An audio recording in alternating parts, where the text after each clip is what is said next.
So how have you ended up as a coach educator? I guess from the start, I was a keen young footballer, and then found coaching at a young age of 18, 17 actually, whilst I was at a sixth form college. And then after a few years coaching, it was actually on my UEFA B. I was 30 years old.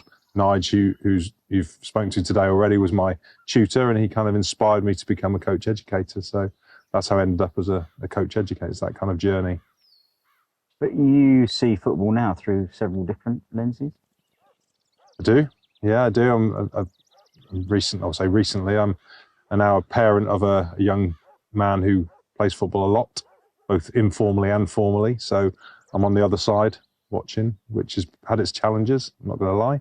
But also obviously still involved in coaching and coach education in both the boys and the girls game. So probably see it from all angles of the game. So how has the parental bit, has that changed your view of a match day, or what's going on, or what the challenges might be? I think it has. I think back of when I probably preached to groups of coaches about, match day behaviours, and actually now I've realised it's tough. It's tough watching your son or daughter play who you love and wanting what's best for them, and sometimes you think you're helping, but you're not.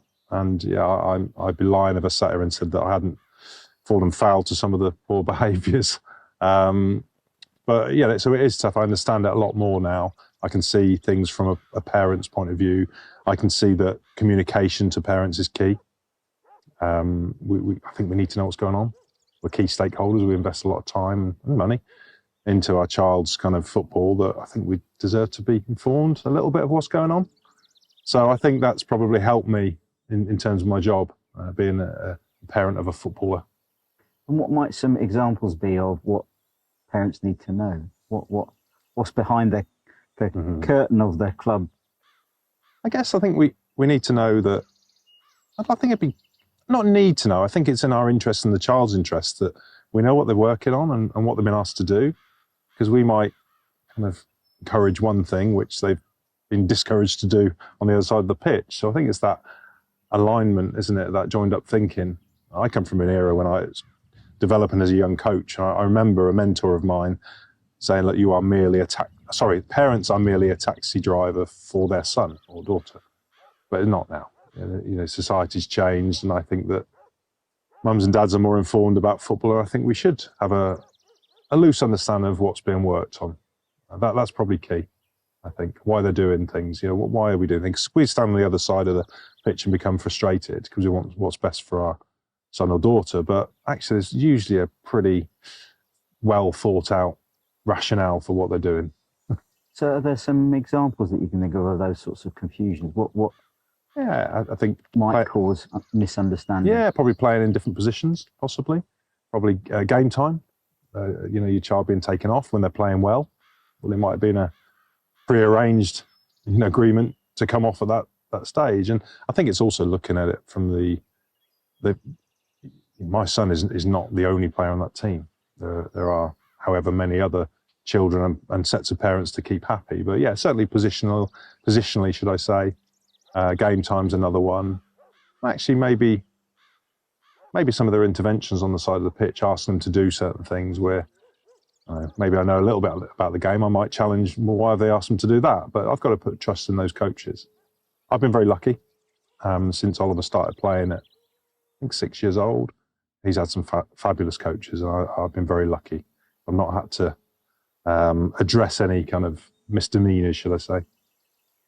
So a couple of examples we might ask you about then are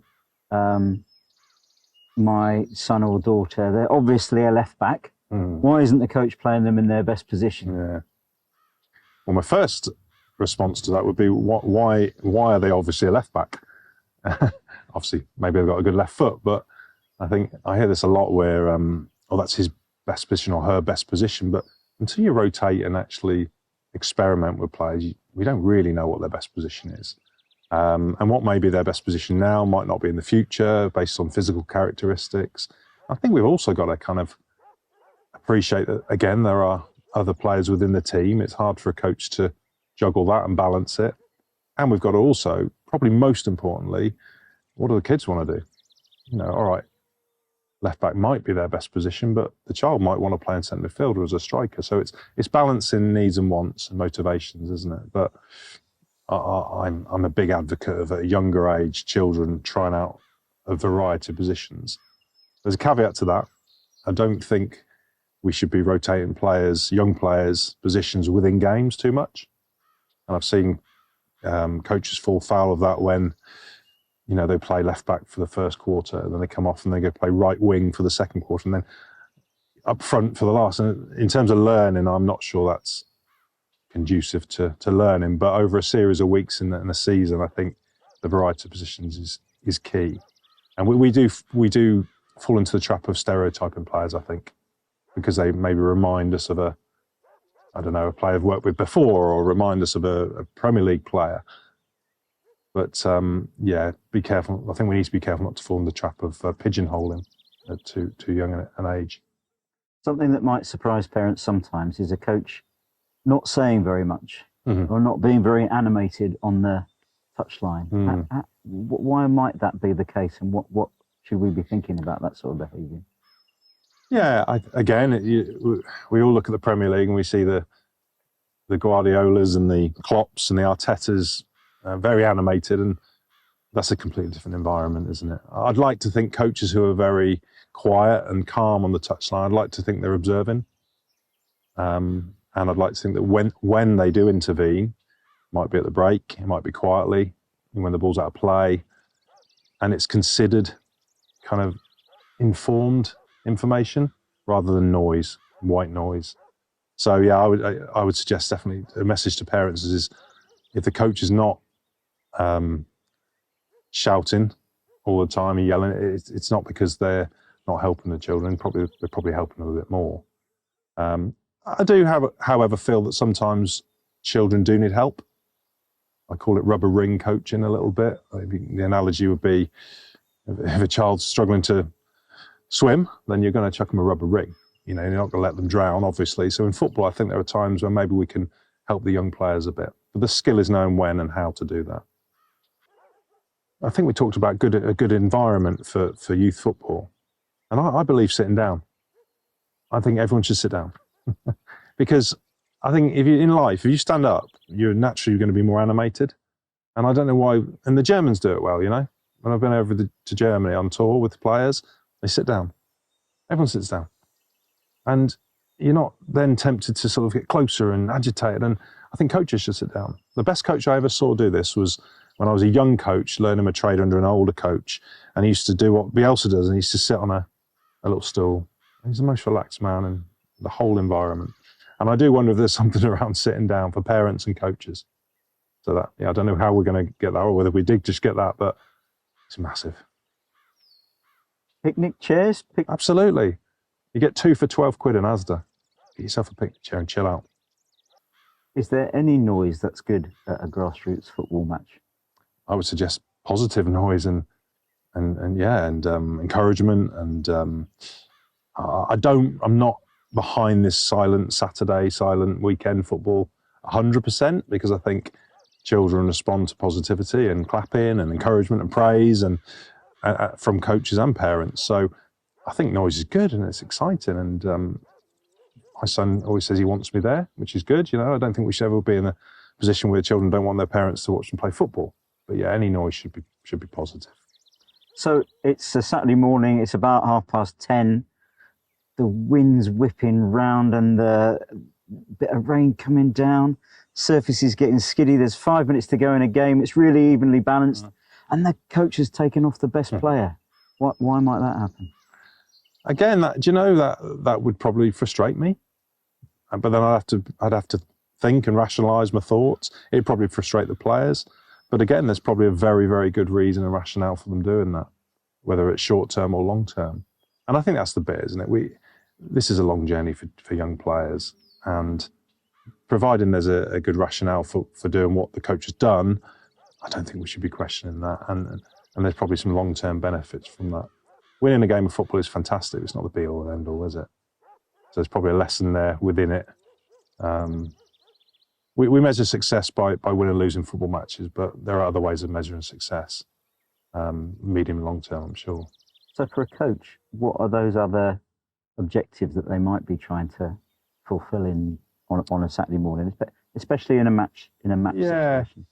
I think it's that idea of teamwork, and you're part of a team. It's maybe that idea of fairness. Maybe the player's been asked to carry out certain roles and responsibilities and is not doing so. We don't know what's underneath that. We don't know what's been said. There's also thinking of the other players. All right, we're taking off our best player, but there's probably a player who's waiting to come on. We need to consider that. And do you know what, as well? That best player now might not be the best player in 5 years' time. It's very often the case. So it's short-term versus long-term. It's really tough. I'm not going to sit here and say it's easy to do.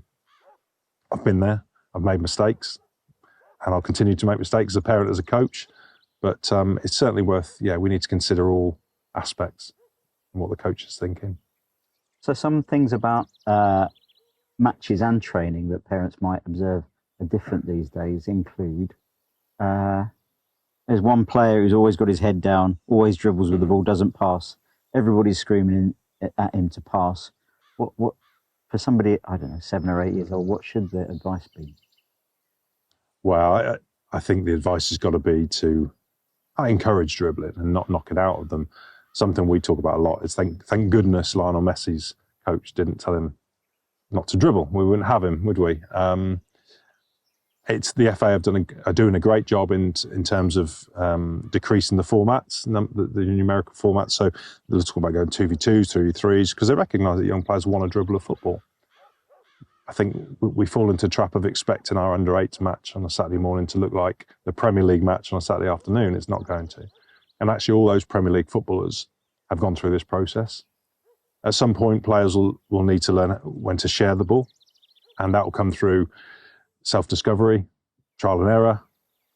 But it'll come from adults as well, just nudging in the right direction. I certainly wouldn't advocate, encouraging players to pass, because when they get to high school age, those years have gone to master the ball. They won't be able to go back and master that football. So I would encourage them to master the ball 5, 6, 7, 8, 9, and then gradually learn to share it with others. So, again, it's tough. None of this is easy. So we go now to a training session. So you get the 1 hour a week, typically in a grassroots game with a team. You go along as a parent, and all they're doing is playing. Yeah. Well, why aren't they lining up in the drills I used to do? Yeah. So why is the format changed? And what should we be concerned if that's all we see? If all we see is games? Matches, yeah. We talk about the drills we used to do. I think when we were 8, 9, 10, I think we spent a lot of time outside playing, getting our informal football, getting our ball rolling, getting game time. So when we went to our hours practice, it didn't matter too much that we were doing more, repetitive drills. I don't think that's the case now. Generally, I don't think young children are able to play out. We've taken over kids' football as adults. We've had to. It's just a society thing. But when I was 9, I'd go to the park and we wouldn't get together and say, let's do a drill. We'd play. Because society's changed, I think as coaches we need to change and ensure that hour a week they're getting physical returns, lots of opportunities to play the game. And the more I think about it and talk to people about it, I think that hour a week should be an inspiring hour. And it should inspire the young players to then want to go home and practice in the garden and go home and play with their mates. It's got to be inspirational. If we're standing around in lines and queues, then they're not going to be inspired to play the game. They'll probably go home and do something else. So, probably got off on tangents there, but it needs to look like the game. What does an inspirational session look or feel like? Does that mean a coach has got to be, doing pirouettes and really impressing, or what's important in a good session? I think children, they come to football because they love the idea of the game. They've watched it. They've either watched a live game on the TV, they've watched their older brothers play. They love the game. So the training has to look like the game in terms of the practices they carry out. It doesn't have to be a game all the time, but there needs to be elements of it, you know, defence versus attack and opposition, ebb and flow. The coach's role within that, I think, is to be positive and celebrate good and be encouraging. But yeah, I think we think of the four corner model that the FA have based their quals around for years. You've got to have technical returns, obviously, physical returns. You know, we need these kids to be running around a bit because, like we say, society's changed and we don't know how much they're running around at home, if at all. Psychological, they need to be able to problem solve, make their own decisions. And social, they've got to work with their mates and again, be part of a team. So, yeah, I've gone off on a tangent again, but those four corners are key to me. If you can put a tick in each corner, you're halfway there. Let's do ideal coaching behaviours on a match day, and not ideal coaching behaviours on a match day that parents might want to observe. So if you're a parent and looking at your coach, what other kind of ideal characteristics do you think that from your perspective as a parent, should you be seeing? I'm thinking about my son's coaches who are excellent, and they clearly care about every child. They know the child. You know, they're not coaching generically. They know each child individually, which is key. And actually, they're encouraging, but they're demanding in the right way. You know, children have different motivations. Within a team, you'll have children who are there because they want to be with their mates. You'll have children who are there because they quite like the game. You have children who are there who want to be footballers and want to drive themselves. And we've got to match those motivations. We've got to know which of those players are motivated by what. And I think the good coaching behaviours are the ones that do recognise that. I'd like to think it's positive. I don't see any reason for negativity at all within the children's game. I really don't. So I'll suggest that. And I don't think that should change in training or competition. You know, I don't like the thought of an environment changing drastically from when they turn up for training and turn up for match day. It's all part of a learning cycle, isn't it? So let's flip that over. What characteristics do you not want to see? Well, I've seen a lot. Unfortunately, over the years, I've seen I can picture some of the incidents now, and it's the constant berating of children who, let's not forget, are learning something. I often try and relate football to other walks of life. My family are musical. I'm not. My brother is a very successful musician, and I just think back to when he was having piano lessons, and not once did I see the piano teacher berating him, telling him what to do, criticising, making decisions for him. It was very calm, challenging, and I think, why can't we learn from that? If we could think of learning to write, learn to read and write. As parents, we're patient, aren't we? As coaches and teachers, we're patient. Why can't we transfer that into the footballing world? For some reason, football brings the worst out of us. So yeah, I think berating children, I think criticising for trying things. I think one of the problems we have as parents and coaches is we think we're helping sometimes when we're actually doing the opposite.